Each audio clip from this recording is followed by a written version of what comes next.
এর মধ্যে ওয়ালিদ ইবনে মুগিরা নামক এক ব্যক্তি ছিল।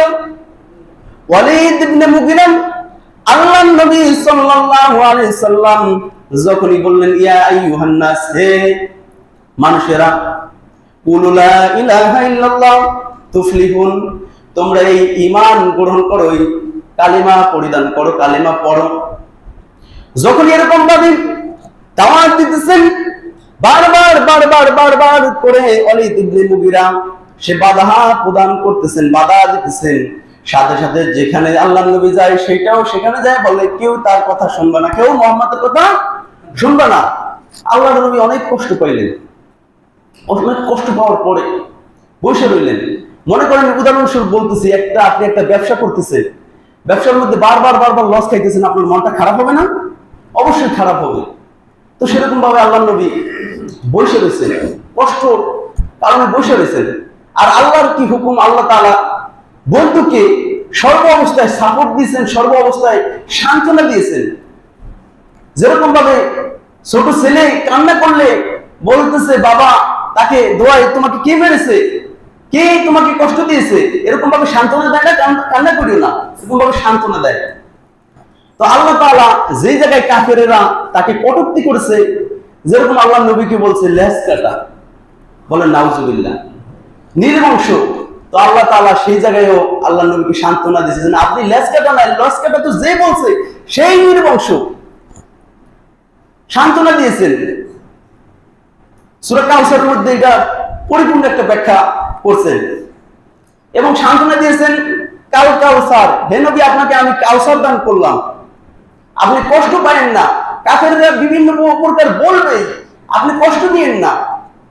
আল্লাহ নবীকে তার চাচা আবু লাহাব বললেন তাব্বালাক ইয়া মুহাম্মদ, তাব্বালাক, তোমার ধ্বংস হোক। কি বলছে? তাব্বালাক ইয়া মুহাম্মদ, তোমার ধ্বংস হোক। আল্লাহ নবীকে আল্লাহ তাআলা সেই সূরা লাহাবের মধ্যে বলছেন ওই তো ধ্বংসই, আবু লাহাব তো ধ্বংস, তার পরিবার পরিজন সবাই ধ্বংস। এখানে দুইটা বিষয় আছে, যে না একটা পাথরও আল্লাহ নবীকে এরকম দুই হাত দিয়ে মারছিলেন, তো বলছেন তার দোনো হাত পঙ্গু করে দিয়েছে, এই সূরা লাহাবের মধ্যে আসছেন। তো আল্লাহ নবীকে সর্ব অবস্থায় আল্লাহ তাআলা সান্ত্বনা দিয়েছেন।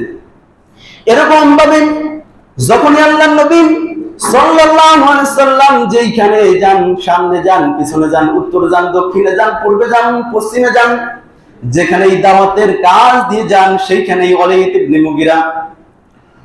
ইবনে মুগিরা বাধা প্রদান করতেছেন। আল্লাহ নবী সাল্লাল্লাহু আলাইহি সাল্লাম এক সময় ক্লান্ত ভরা মন নিয়ে, মলিনত্ব চেহারা নিয়ে চিন্তা করতেছেন, আহারে এই লোকগুলোকে যদি আমি ইমানদার না বানাতে পারি, মুসলমান না বানাতে পারি, আর এই লোকটা ওয়ালিদ ইবনে মুগিরা আমাকে যেহেতু বারবার বাধা প্রদান করতেছেন, শুধু বাধাই প্রদান করে ক্ষান্ত হন নাই। ওয়ালিদ ইবনে মুগিরা আল্লাহর নবী সাল্লাল্লাহু আলাইহি সাল্লামকে পাগল বলে, খারাপ কথা বলে কটাক্ষ করেছে, গালি দিয়েছেন। এটার পরে আল্লাহর নবী সাল্লাল্লাহু আলাইহি সাল্লাম মলিনত্ব চেহারা নিয়ে যখনই বসে রয়েছেন, আল্লাহর নবীর সামনে জিবরাইল আলাইহিস সালাতু ওয়াস সালামের মাধ্যমে সূরা আল কলামের 10 থেকে 13 নম্বর আয়াত নাযিল করলেন। উতুল্লিম বাদা যালিকা জানিন, হে নবী আপনি অধৈর্য হবেন না, আপনি মনে কষ্ট নিয়েন না। এটা তার বাবার বৈধ সন্তান না, তার মায়ের বৈধ সন্তান না, তার মায়ের অবৈধ সন্তান বিধায় আপনার কাজে বাধা দেয়। এলাকার মধ্যে ছড়িয়ে পড়ল চারদিকে, ওয়ালিদ ইবনে মুগিরা যার সন্তান নামে চিহ্নিত হয়ে গেল। ওয়ালিদ ইবনে মুগিরা যখন এই কথা এলাকার মধ্যে বলা বলি শুরু করলো লোকেরা, যে অমুকের ছেলে, অমুকে যার সন্তান তো বোঝেন আপনারা, ব্যাখ্যা তো করা লাগবে সংক্ষেপে সময়। যার সন্তান অবৈধ সন্তান, এটা বলার পরে ওয়ালিদ ইবনে মুগিরা দৌড় দিলেন, সোজা বাড়ির দিকে দৌড় দিলেন। আর দুনিয়ার মধ্যে সব জায়গায় কার মার অবৈধ সন্তান না বৈধ সন্তান কে বলতে পারে? মা বলতে পারে, মা বলতে পারে। তো ওয়ালিদ ইবনে মুগিরা সঙ্গে সঙ্গে দৌড় দিলেন, খোলা তরবারিটা বাহির করে দৌড় দিয়ে তার বাড়ির কাছে গিয়ে ডাক দিলেন, মা তুমি বাড়িতে আছো? ওয়ালিদ ইবনে মুগিরার মা চিন্তা করলেন, ছেলে এত কর্কশ ভাষা কেন করতেছে? এরকম তো কর্কশ ভাষা আগে কখনো করে নাই, কেন কর্কশ ভাষা করতেছে? যখনই ঘর থেকে বাহির হলো, তার মায়ের গলার কাছে তরবারিটা ধরে বলল, মা তুমি বলো মোহাম্মদ নাকি যে আমানতের দায়িত্ব তার কাছে দেওয়া হতো, এলাকার মধ্যে তাকে আলামিন বলে, সিদ্দিকী বলে ডাকা হতো, তাকে বিশ্বাস করা হতো, তাকে বিশ্বাসী বলে ডাকা হতো, বিশ্বাসী উপাধি সবাই দিয়েছিল, আমানতের মালগুলো সব তার কাছে গচ্ছিত করে রাখা হইতো, তার আল্লাহ নাকি তার উপরে কোরআন নাজিল করেছেন, আর এই কোরআনের দাওয়াত যে বারবার সে দিতেছে, আমি যখনই গেলাম তার বাধা প্রদান করতে, তার আল্লাহ নাকি আমার উপর একটা কোরআনের আয়াত নাজিল করেছেন, এই আয়াতের মধ্যে 9টা অভিযোগ করেছেন, 9টা অভিযোগ করেছেন ওয়ালিদ ইবনে মুগীরার উপরে।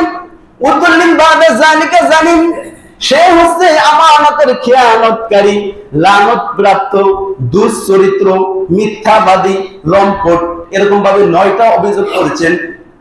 ওয়ালিদ ইবনে মুগীরা বলল, আমি একটা বিষয় মাথা পেতে নিতে পারি, আমি যে আমানতের খেয়ানতকারী, আমি যে দুশ্চরিত্র, আমি যে লম্পট, আমি যে মিথ্যাবাদী, আমি এগুলা 8টা বিষয় আমি মেনে নিতে পারি, কিন্তু 9 নাম্বার বিষয়টা আমি মেনে নিতে পারি না, সেটা হচ্ছে আমি নাকি তোমার অবৈধ সন্তান, বৈধ না।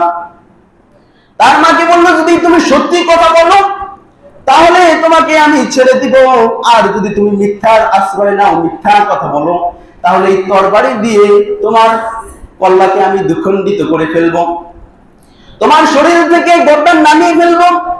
ওয়ালিদ ইবনে মুগীরার মা চিন্তা করলো, না বলেও তো উপায় নাই।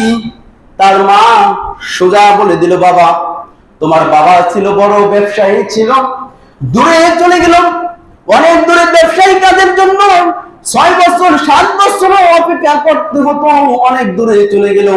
তোমার বাবার যে চাকরানি ছিল, যে কাজের লোক ছিল, তার সাথে কোনো সময় আমি মিলামেশা করতাম, কখনো বা মাঠে চলে যেতাম, যেখানে বকরি চড়াতো তাদের সাথে অবৈধ সম্পর্ক বারবার করার কারণে তুমি ভূমিষ্ঠ হয়ে পৃথিবীর মধ্যে আসছো।